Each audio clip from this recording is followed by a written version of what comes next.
రోహిణి పతంజలి శాస్త్రి గారి 'రామేశ్వరం కాకులు' అనే కథా సంకలనంలోనిది. ఈ కథపై చక్కని సూచనలు ఇవ్వడమే కాక, ఆడియోను కూడా మీకు అందించడానికి సహకరించిన మిత్రులు ఛాయామోహన్ గారికి కృతజ్ఞతలు. 'రామేశ్వరం కాకులు' పుస్తకం అమెజాన్‌లో దొరుకుతోంది. కథనంలోకి వెళ్తే, చరిత్రలోని ఒక కథను అలెగరికల్‌గా తీసుకొని సమకాలీన సమస్యను ఎత్తిచూపుతూ ఒక పరిష్కార మార్గాన్ని సూచనగా చెప్పటం ఈ కథలో ముఖ్య ప్రక్రియ. ఈ ప్రక్రియతో తెలుగులో వచ్చిన మరో 2 కథలు చలంగారి 'ఓ పువ్వు పూసింది', రావూరి భరద్వాజ గారి 'పాటకు తగిన రోలు'. కథలో ముఖ్యాంశం నదీ జలాల వివాదం. రోహిణీ నదీ జలాలపై శాక్య కోలీయుల వివాదం గురించి 2 కథనాలు ప్రచారంలో ఉన్నాయి.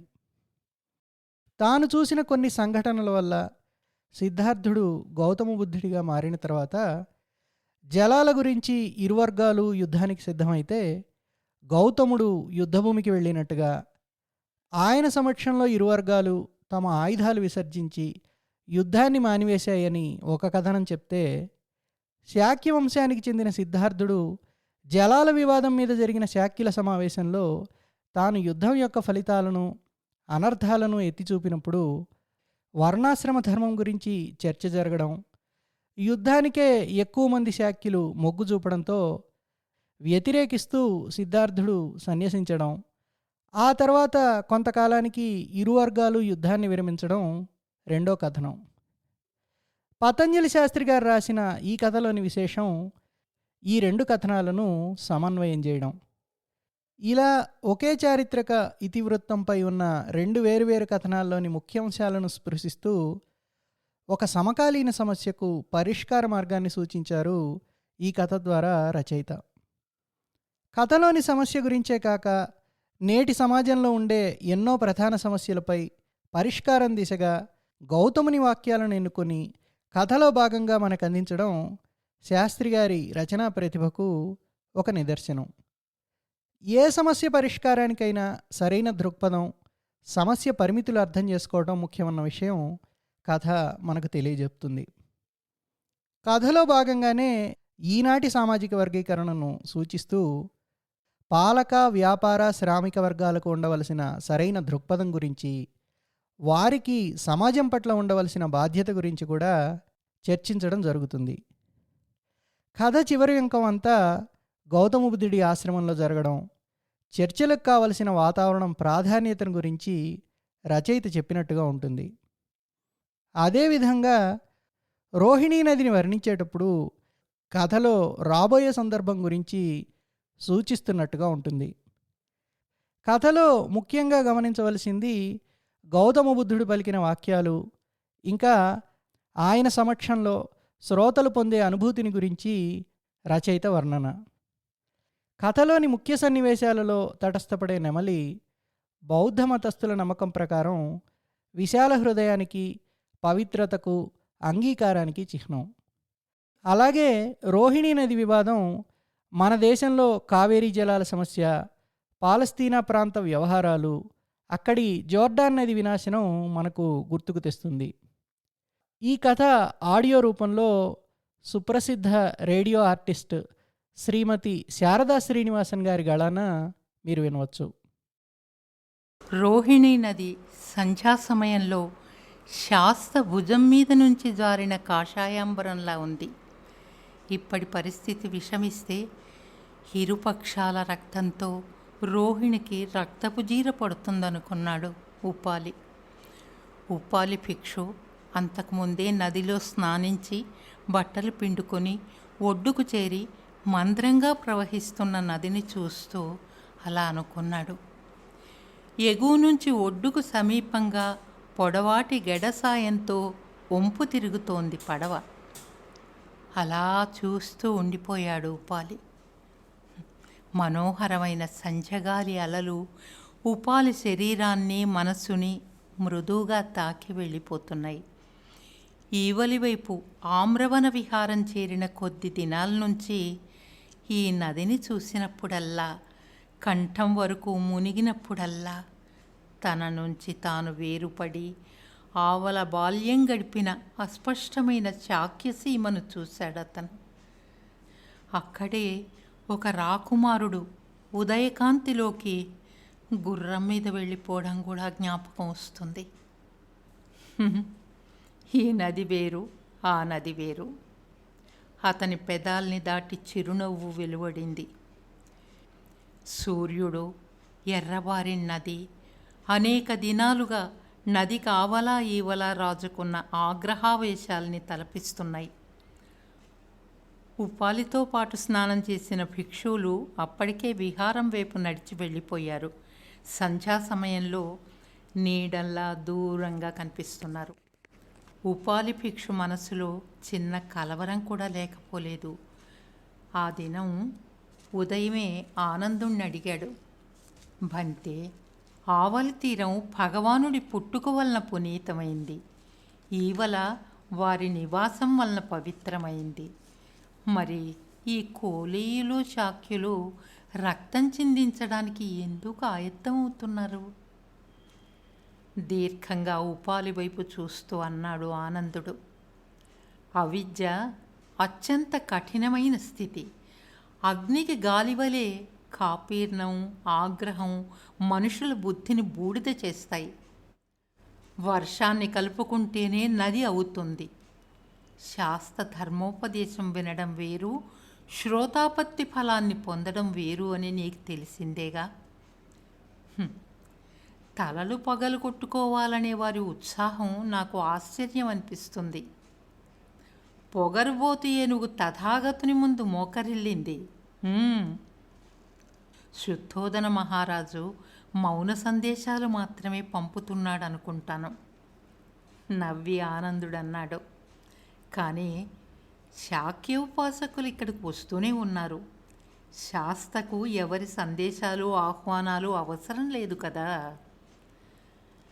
ఆలోచనలో పడి ఉపాలి నది మీద పల్చటి చీకటి పొరపరుచుకోవడం గమనించలేదు. పడవవాడు పడవని ఒడ్డుకు లాగి తాడు కడుతున్నాడు. ఆ పడవవాణ్ణి చూడగానే అనుకున్నాడు ఉపాలి, ఈ వ్యక్తికి, ఈ నదికి, ఈ పడవకి, పడవెక్కి తీరం చేరే యాత్రికులకి ఏమిటి సంబంధం? నవ్వుకుంటూ ఉపాలి వెనక్కి తిరిగి విహారం వైపు నడిచాడు. తీసి ఉన్న వెదురు తలుపు పక్కకి నెడుతూ శ్రేష్ఠి కుటుంబం విహారంలోకి అడుగు పెట్టకముందే ఎదురు వచ్చింది. ఉపాలి ఎదురవగానే వారంతా ఆగి అభివాదం చేసి అతను లోపలికి వెళ్లే వరకు ఆగి మరీ బయలుదేరారు. ఆమ్రవిహారం అంత పెద్దది కాదు. అనుకోకుండా శాస్త్ర రాక గురించి తెలియడంతో విడిది ఏర్పాటు చేశారు. భిక్ష కోసం జనపదంలో సంచరిస్తున్న భిక్షువుల్ని గృహపతులు ఆదరంగా ఆహ్వానిస్తున్నారు. తథాగతుడు రావడంతో నదిలోకి కొత్త నీరు ప్రవేశించినట్లయింది. సమీప జనపదాల నుంచి బళ్ళు, నడక, కొంతమంది పడవల్లో జనం వచ్చి శాస్త్ర దర్శనం చేసి ధర్మోపదేశం విని వెళ్తున్నారు. శ్రేష్ఠి ఇతర పెద్దలు కొద్దిమంది 2 పూటలా విహారానికి భిక్షుక సంఘాన్ని కలిసి పరామర్శించి వస్తూ ఉంటారు. మొత్తానికి అందరికీ తథాగతుడి రాకతో ప్రశాంతంగా, వేసవిలో చిరువర్షం చల్లగాలిలా ఉంది. విహారంలో కాగడాలు వెలిగించారు. కుటీరాల్లో దీపాలు వెలుగుతున్నాయి. తథాగతుడి ప్రధాన అంతేవాసులు ఆనందుడు, ఉపాలి, మరో 4 వృత్తస్థవిరులు ఆనందుడి కుటీరంలో కూర్చుని ఉన్నారు. వేడిపాలు సేవించారందరూ. ఆనందుడు ఉత్తరీయం తీసి ఒళ్ళు వేసుకుని 2 చేతులు వెనక్కి నేల మీద ఆనించి నిట్రాట కానుకొని అందరి వైపు చూశాడు. మట్టి దీపాల వెలుగు ఆయన శరీరం మీద కదులుతూ ఉత్తరీయం కప్పుతున్నట్లుంది. ఉపాలిని చూస్తూ చటుక్కునన్నాడు ఆనందుడు, త్వరలో శాక్యులు పెద్ద మనుషులను పంపుతారని వినికిడి. అనగా రాజకుటుంబము, అధికారులు? కాదు, వారి అనుమతితోనే శాస్తను సంప్రదించడానికి వస్తున్నారు, ఒక వృత్తస్థవిరుడన్నాడు. స్వయంగా శాస్త సాక్ష్యసీమకొస్తాడన్న నమ్మకం సడలి ఉంటుంది. శుద్ధోదనుడి ఆంతర్యం అదే అయి ఉంటుంది, మరో స్థవిరుడన్నాడు. ఇది శుభసూచకం. ఇక్కడ శాస్త ఉండగా ఇరుపక్షాలు యుద్ధానికి దిగడం మంచిది కాదు. అప్పుడే ఆయుధాలు సమకూర్చుకుంటున్నారని వింటున్నాం. పెద్ద పెద్ద కర్రలు, విల్లమ్ములు, రాళ్ళు రేవు దగ్గరికి చేర్చడానికి సిద్ధంగా ఉన్నారు. మహిళలు కూడా వెదురు శూలాల్ని సూదిగా చెక్కి సిద్ధం చేస్తున్నారట. ఆనందుడు తల ఊపుతూ అన్నాడు, సాగునీటిని నిరోధించడం, చెరువుల్ని కలుషితం చేయడం పాపకర్మలు. వర్షం అందరి కోసం పడుతుంది, నదికి నీరిస్తుంది. ఏ ఒకరి కోసమనో దాచి ఇవ్వరు. నదీ ధర్మాన్ని అర్థం చేసుకోవాలి. నదిని అడ్డగించి సాగునీటి కోసం ఒకరినొకరు చంపుకోవడం పాపకర్మకు పరాకాష్ట. పొగరుబోతు ఎడ్లలా ఒకరినొకరు పొడుచుకోవడానికి సిద్ధపడుతున్నారు. అవును, అయినా రాజధర్మం విస్మరించిన తరువాత ప్రజలు మూర్ఖులవడంలో ఆశ్చర్యం ఏం లేదు అన్నాడు ఉపాలి. మళ్ళీ అతని స్థవిరమిత్రుల్ని చూస్తూ అన్నాడు, యుద్ధం వరకు వెళ్తుందని నేను అనుకోవడం లేదు. స్థవిరులు తల ఊపారు. చాలాసేపటి వరకు ఎవరి ఆలోచనల్లో వారు ఉండిపోయారు. విహారంలో ఏదో పక్షి కూత దూరంగా వినిపించింది.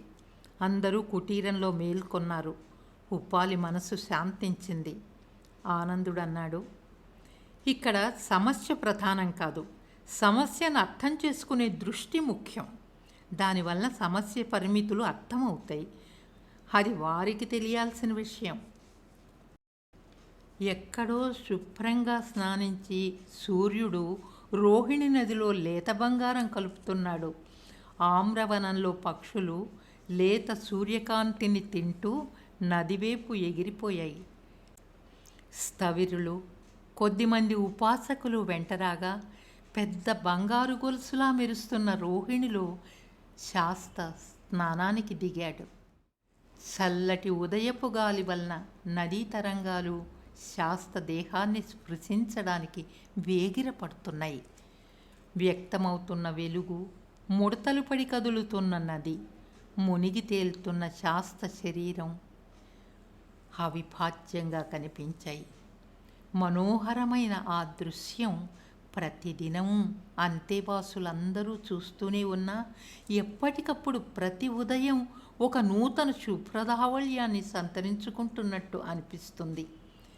తథాగతుడు దేహం ఉదయకాంతిని పీల్చుకోగానే ఆయన తిరిగి విహారానికి బయలుదేరారు. విహారంలో ఎక్కడి వారక్కడ చెట్ల కింద దారికి అటూ ఇటూ నిశ్శబ్దంగా నుంచుని శాస్తకి అభివాదం చేశారు. ఎక్కడో చెట్టు కింద నుంచుని గొప్ప ఆశతో నెమలి కూసింది. నిశ్శబ్దాన్ని పూరించింది మయూర క్రీంకారం. మరి కాసేపటికి ఎప్పట్లాగే పెద్ద మామిడి చెట్టు కింద తాటాకులు చాపేసి దాని మీద గుడ్డ వేసి 2 దిళ్ళు ఏర్పాటు చేశారు. భిక్షువులు, ఉపాసకులు, కొద్దిమంది జానపదులు శాస్త ఆసీనుడైన తర్వాత కూర్చున్నారు. చెట్లు ఆకులు తొడిగినట్టు వారి శరీరాలకు మొత్తం చెవులు మొలిచాయి. తథాగతుడు సంపద మీద, సంపద పంచుకోవటం గురించి, వితరణ, క్లుప్తమైన ధార్మిక జీవనం గురించి, సమ్యక్ దృష్టి గురించి ఉపదేశం ప్రారంభించాడు. పండ్ల చెట్టు రాల్చిన పండ్లను ఏరుకుని తినడం వేరు, చెట్టును కుదిపి కాసిన పళ్ళు మాత్రం తీసుకుని ఎక్కువ పళ్ళను వదిలివేయడం అపరాధం అన్నాడు శాస్త. మళ్ళీ ఎక్కడి నుంచో అర్థమైందన్నట్టుగా నెమలి కూసింది. ఒక నియతి ఉంటుంది ఆయుష్మంతులారా, ఈ నీతిని అర్థం చేసుకోవడం మన ధర్మం అన్నాడాయన.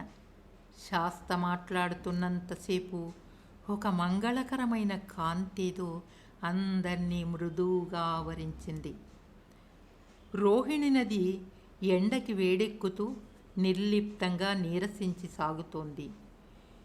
ఎప్పుడూ లేనంతగా ఈసారి నది నీరసించటం వల్లనే రోహిణి బిడ్డలిద్దరూ పరస్పరం చంపుకోవడానికి సిద్ధపడ్డారు. పాలు పల్సనైపోయిన తల్లి రొమ్ములు కొరుక్కు తినే బిడ్డలా తయారయ్యారు. రోహిణి శాక్య కోలీయుల రాజ్యాన్ని విడతీస్తూ వెళ్తుంది, లేదా ఇరువురికి మధ్యగా వెళుతోంది. ఇరువైపుల కర్మకారులు నదికి అడ్డంగా గట్టు వేసుకొని నీటిని మళ్లించుకుంటూ వ్యవసాయం చేస్తూ వచ్చారు. అప్పుడప్పుడు చిన్నపాటి ఇబ్బందులు వచ్చినా సర్దుకుపోయేవారు. వరి, ఆనప, దోస, గుమ్మడి వంటి పంటలు వేసుకుని బళ్ళ మీద వెళ్ళి వర్తకం చేస్తూ ఉంటారు. ఎక్కువగా వరి మిగులు పంటను అమ్ముకుంటూ శాక్యులు సంపన్నులైన మాట వాస్తవం. పొలాలకు కంచెలు వేసుకుని జింకల బారి నుంచి పంట కాపాడుకోవడం కోసం ఉచ్చులు కూడా పెట్టేవారు. శాక్య పౌరుల సంపద పానశాలల్లోకి, సౌందర్యవతులైన గణికల ఇళ్లలోకి చేరుతూ ఉంటుంది. పంట రాగానే బళ్ళ మీదేసుకుని కొండచీమల బారు వలె ధాన్యాన్ని దూర ప్రాంతాలకు తోలుకు వెళ్తారు. రైతుల దగ్గర వర్తకులు కొంటారు.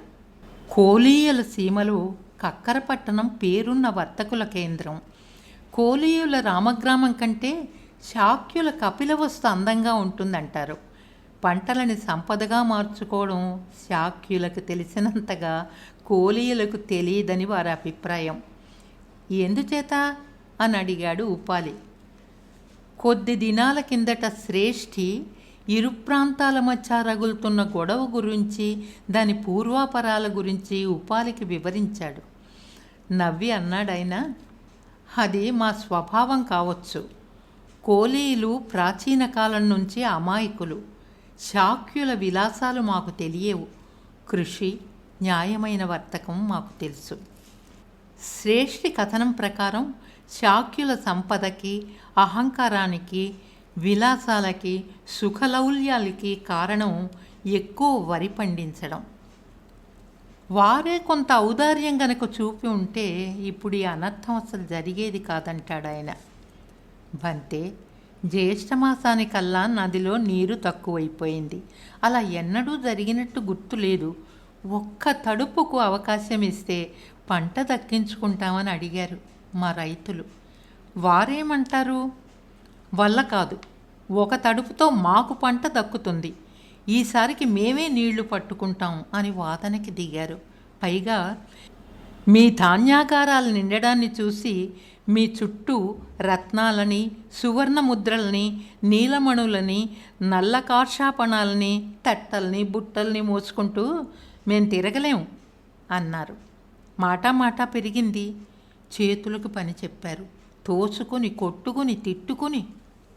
శ్రేష్ఠి, వారు వీరు రైతులే కదా. శాక్యుల అధికారులు కానీ, కోలీయుల అధికారులు కానీ కలిగించుకున్నప్పుడు సాటి రైతుల కష్టాల్ని వారే అర్థం చేసుకోలేరా? ఇతరులు ఎందుకు? వారే పరిష్కరించుకోవాలి కదా. నదికి లేని వివక్ష వీరికెందుకు? రైతులందరూ ఒకటే. బంతే, ఆ ఇంగితం ఉంటే ఇంత జరగదు. ఇంకా ఇప్పుడు అధికారులు కూడా కలిగించుకోవటం వలన రెండు రాజ్యాల మధ్య అహంకారం యుద్ధంగా పరిణమిస్తుంది. ఈ పరిస్థితి రైతులే కల్పించారు. దీనికి తోడు జాతిని అవమానించారని శాక్యులు అంటున్నారు. జాతికేం అపకారం జరిగిందట? శ్రేష్ఠి గాఢంగా నిట్టూర్చాడు. వెంటనే ఏమీ అనలేక కిటికీలోంచి బయటికి చూశాడాయన. అక్కడ భిక్షువులు నలుగురు బట్టలకి కాషాయ రంగు అద్దుకోవడం కనిపించింది. రంగు వేసిన వస్త్రాలు ఆరుతున్నాయి. ఉపాలి ఆయన వైపే చూస్తున్నాడు. ఆయన బయటికి చూస్తూ అన్నాడు, పంతే, కోపం వచ్చినప్పుడు పాములాంటి నాలిక కాటు వేస్తుంది. శాక్యులను అక్క చెల్లెళ్లతో సంసారం చేసిన జాతి వారని నిందించారు వారు. వీరు కుష్టువాడికి పుట్టిన జాతని, అనాథలని, కోలియ చెట్ల మీద పక్షుల్లాంటి వారని తిరిగి అన్నారు. ఇటువైపు యువకులందరూ నెత్తురు చిందించడానికి సిద్ధంగా ఉన్నారు. ఇక తథాగతుడొక్కడే ఈ అనర్థాన్ని నివారించగలడు. ఉపాలి కనుబొమ్మలు ముడిపడ్డాయి. శాక్యుల పూర్వజుల గురించి కథలు అతనికి స్ఫురణకొచ్చాయి. ప్రాచీన శాక్యులు తమ వంశాన్ని నిలబెట్టుకోవడం కోసం అక్క చెల్లెళ్లతో కాపురాలు చేశారు.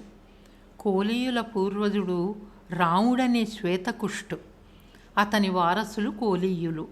కోలి చెట్లతో తోపులతో నిండిన ప్రాంతాన్ని వాసయోగ్యంగా చేసుకున్నారు. శాక్య కుటుంబాల్లో సగోత్రీకులలో పాణిగ్రహణం చేసుకునే ఆచారం ఉండడంతో నింద మరీ గాయపరిచి ఉంటుంది.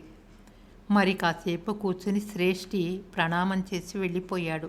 అతను వెళ్ళగానే దీర్ఘజానువు తథాగతుణ్ణి కలవడం, అతని మాటలు జ్ఞాపకం వచ్చి నవ్వుకున్నాడు ఉపాలి భిక్షు.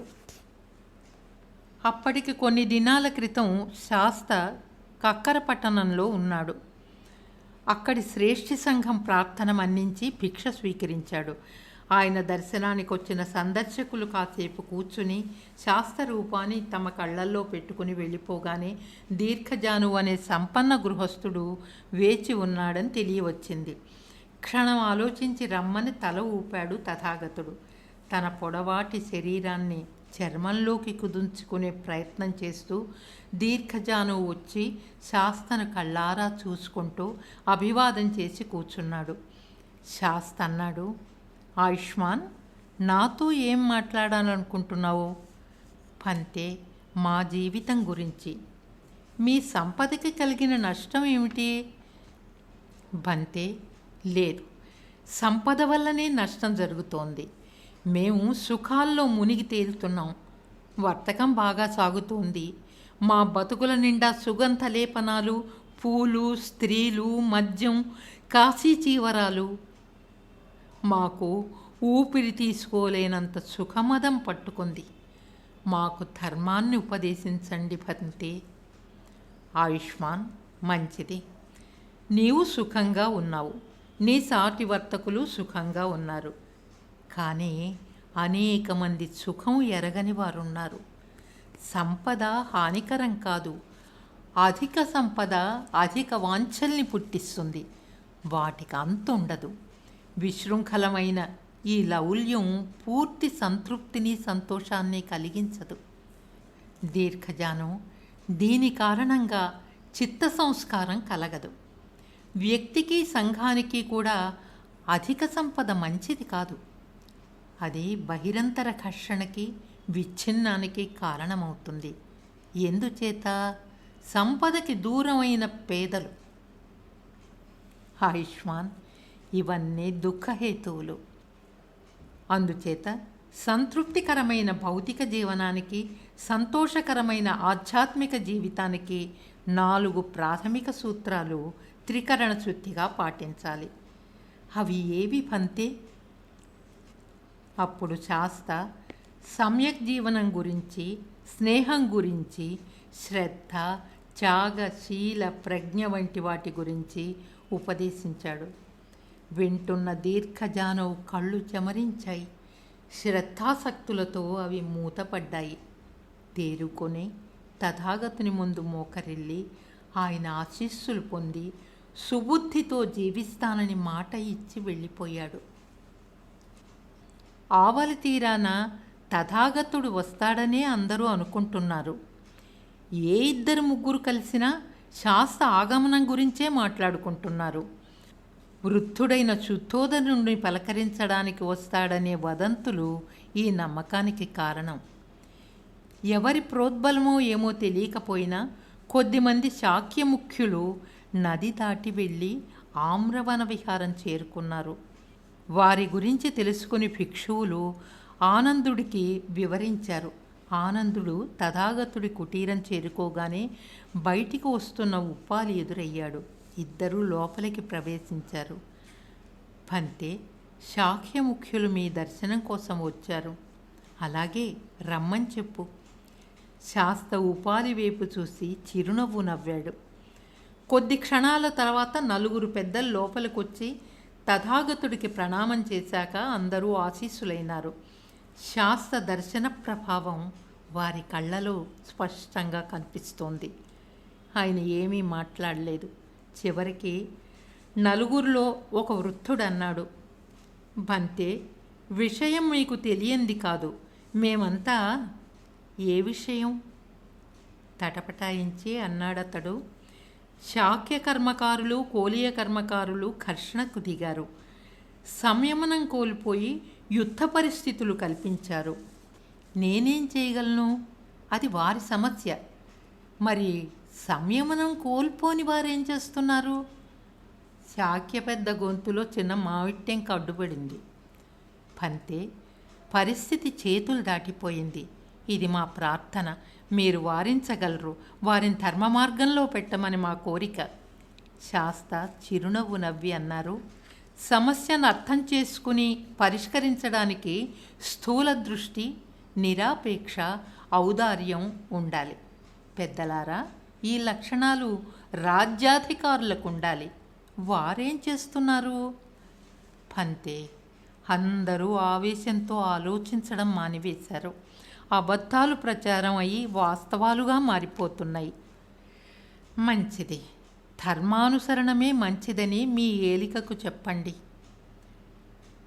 ఏలికనగానే అతనికి వాగ్బంధం అయిపోయింది. మాట్లాడలేక ఊరుకున్నాడు. వచ్చిన వారిలో ఒకడు సాహసించి శాస్త్రవైపు సూటిగా చూస్తూ అనగలిగాడు, పంతే, మన్నించండి. శాక్యులు మీ స్వజనులు. శాక్యరాజు అన్యుడు కాదు, మీ కన్న తండ్రి. ఘర్షణ వారించడం మీ బాధ్యతని కూడా మేము భావిస్తున్నాం. తథాగతుడు అతగాడి మాటలు వింటూ కళ్ళు మూసుకున్నాడు. ఓ క్షణం తరువాత కళ్ళు తెరిచి ప్రశాంతంగా అందరి వైపు చూస్తూ అన్నాడాయన, మీరు ఎవరి గురించి అంటున్నారు? బంధాలు తెంచుకుని రాజకుటుంబం వీడిన రాజకుమారుడు వేరు. అతనిప్పుడు లేడు. అంచేత శుద్ధోదనుడు అతనికి తండ్రి కాదు. బంధాలు లేనందువలన అతనికి స్వజనులు లేరు. నేను వేరు. నేను వేరు కావడం వలన నాకు ఎటువంటి బాధ్యతలు ఉండవు. ఆనందుడు, ఉపాలి ఆగంతకుల వైపే చూస్తూ మౌనంగా ఉండిపోయారు. ఆగంతక బృందానికి నెత్తిమీద గుమ్మడికాయ పడినట్టు జరిగిన పొరపాటు అర్థమైంది. తలలుంచుకొని కాసేపు మాటల్ని మర్చిపోయి నోట్లో నాలిక ఉందనే స్పృహ పోగొట్టుకున్నారు. మీరు వెళ్ళి రండి. మీరు చెప్పిన కారణం వల్ల నేను నిర్ణయం తీసుకోలేను. మంచి చెడులు ప్రజలకు చెప్పడం, నిజం చెప్పడం రాజు బాధ్యత. అది రాజు ధర్మం. మధ్యలో ఏరుండగా ఇరువైపుల రైతులు యుద్ధానికి దిగడం రాజు అసమర్థత, బాధ్యత రాహిత్యాలదే కారణం. రైతుల స్వార్థం కారణం. పెద్దలారా, మీకు శుభం కలుగుగాక. శాస్త్రవాక్కులు పరిమళభరితమైన పూలు వెదజల్లిన చిరు చినుకుల్లా ఉన్నాయి. ఆస్వాదించి కళ్ళలో కృతజ్ఞతాభావం మెరుస్తుండగా ఆయనకి మోకరిల్లి మాట్లాడకుండా వెళ్ళిపోయారు శాక్య పెద్దలు. ఆనంద, వారితో మాట్లాడిన తరువాత దాహం వేస్తున్నది. ఉపాలి నవ్వాడు. ఆనందుడు చిన్న సొరకాయతో నీరందించాడు. గటగట తాగి కళ్ళు మూసుకున్నాడు తథాగతుడు. ఉపాలి అర్థవంతంగా తల ఊపాడు.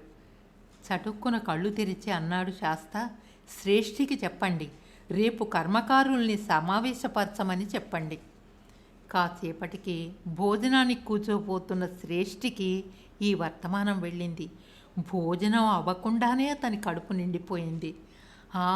ఇప్పుడు అందరి విస్తళ్లలో అన్నం నిండుగా ఉంటుంది అనుకున్నాడు అతను. మరునాడు విహారంలో చెట్ల చల్లటి నీడలో చెట్టికి కూర్చున్న నెమలి కనుసన్నల్లో అందరూ ఆసీనుడైనారు.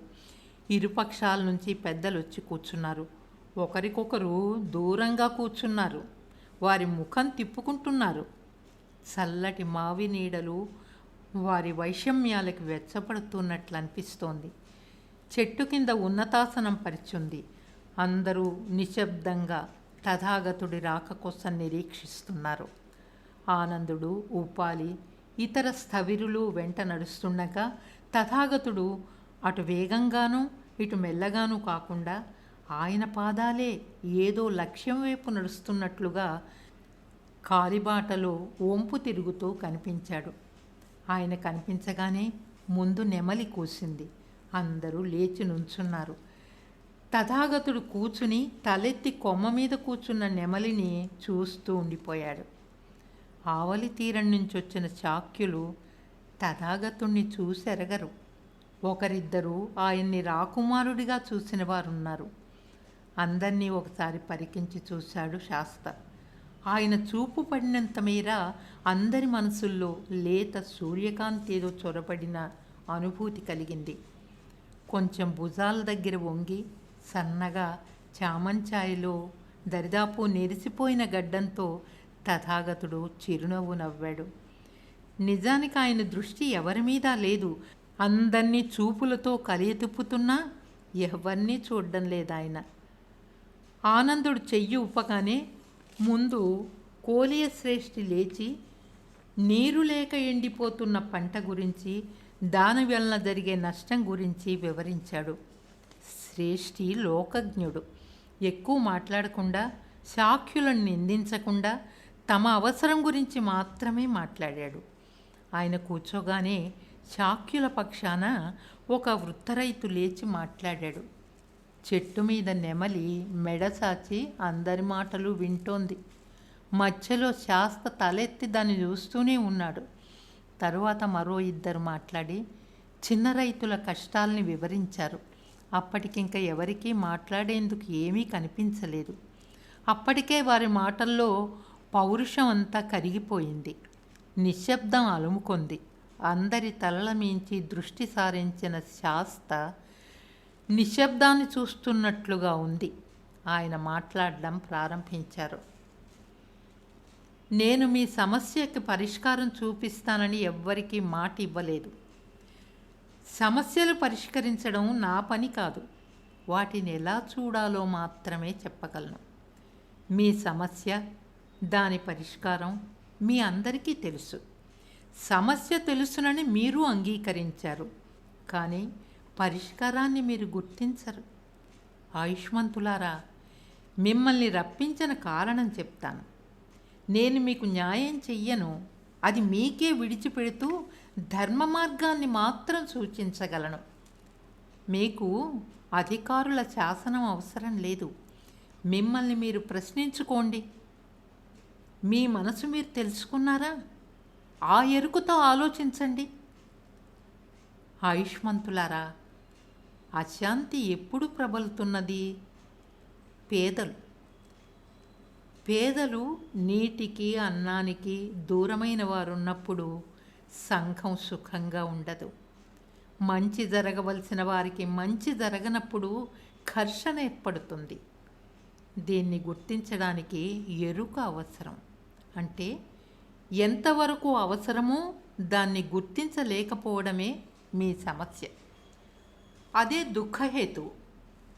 పొలాలను పండించే మీ అందరికీ సత్యం తెలుసు, అవసరం తెలుసు. మరి ఇది అధికారుల, రాజుల సమస్య ఎలా అవుతుంది? ఆయుష్మంతులారా, మీరు వెళ్ళి రండి. మీకు శుభం జరుగుతుంది. ఆలోచించినప్పుడు మాత్రమే అది సాధ్యమవుతుంది. సంతోషంతో క్రేంకరించింది నెమలి. తథాగతుడు నెమల్ని చూస్తూ చెయ్యి ఊపాడు. అది అవతలి వైపుకు చెంగును దూకి వేగంగా వెళ్ళిపోయింది. ఆయన ఇంక ఎవ్వరినీ చూడలేదు. మెల్లిగా ఆసనం మించి లేచాడు. శాస్త వెళ్ళిపోయినా ఎవరూ లేవలేదు. ఒక భారరహిత స్థితిలో ఉన్నట్లుగా అనిపించింది. ఇరుపక్షాల వారికి చిత్రమైన బాధ కలిగింది. అనుకోకుండా ఒకరినొకరు చూసుకున్నారు. వారి మనసుల్లో జలవూరినట్లు స్నేహభావం చెమరించింది. లేచి ఒకరి చేతులు ఒకరు పట్టుకొని విహారద్వారం వైపు నడిచారు.